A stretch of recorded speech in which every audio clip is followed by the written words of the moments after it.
साद बिन अबी वकास 16 साल की उम्र में आप तीर बनाना और तीर चलाना और तलवार और नेज़ा, ये सारे जंग के आलात इनके साथ आपको सही इल्म हो गया था। यानी मुकम्मल 16 साल की उम्र में आप एक जंगजू तैयार हो चुके थे। 16 साल की उम्र में तीर कमान कैसे बनाते हैं, तीर कैसे, और इनका निशाना बड़ा पुख्ता था।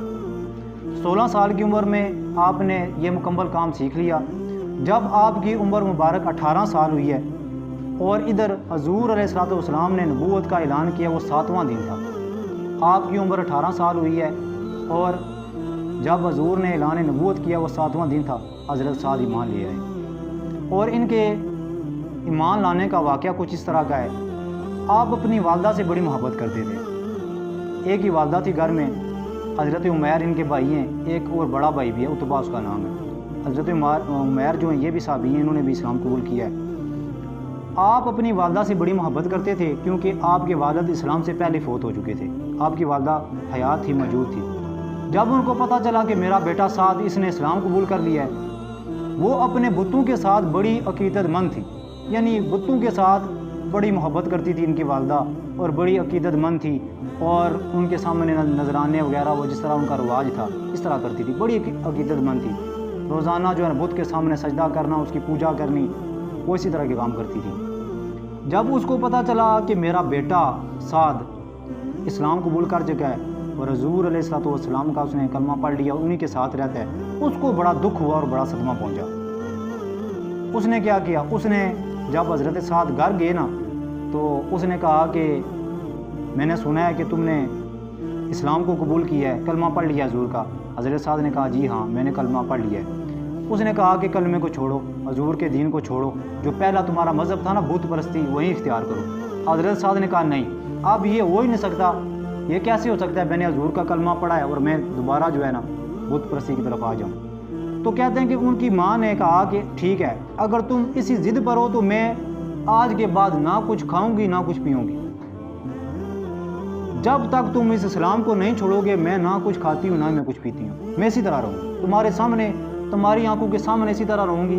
तू मुझे तड़पता हुआ देखेगा, मैं तेरी आंखों के सामने इसी तरह मरूँगी। तुमने इस्लाम को छोड़ना है, शर्त ये है। उसके बाद मैं खाना भी खाऊंगी और पानी भी पीऊँगी। पहला दिन गुजर गया, माँ ने कुछ भी नहीं खाया, कुछ भी नहीं पिया। हज़रत साद देखते रहे लेकिन इस्लाम को नहीं छोड़ा। फिर दूसरा दिन आया इसी तरह। माँ एक तो उम्र भी ज़्यादा थी, बूढ़ी भी थी, दूसरा दिन है प्यास की वजह से, भूख की वजह से, फिर उसका यही हालत है। लेकिन हज़रत साद ने इस्लाम को नहीं छोड़ा, हुजूर का साथ नहीं छोड़ा। तीसरा दिन जब आया ना, उसी की वही हालत है, उसने ना कुछ खाया है ना कुछ पिया है, बिल्कुल नडाल हो गई।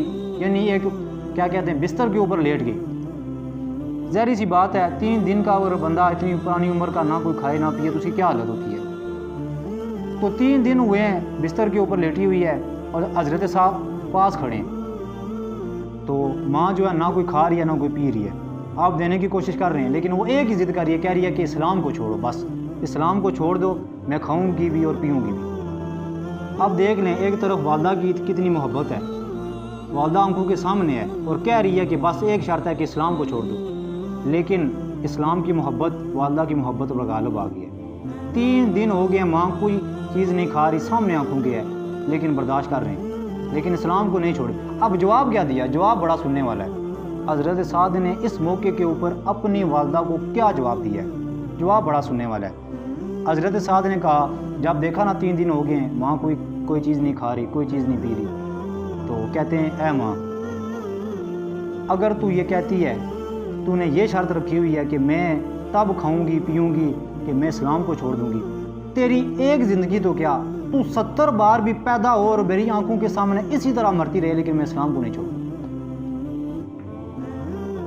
1 बार नहीं, 2 बार नहीं, 70 बार कहा, 70 मरतबा भी तू इसी तरह मेरी आंखों के सामने मरती रहो, लेकिन तू ये शर्त रखे कि मैं इस्लाम को छोड़ दूँ, मैं इस्लाम को नहीं छोड़ सकता, मैं हुजूर का साथ नहीं छोड़ सकता।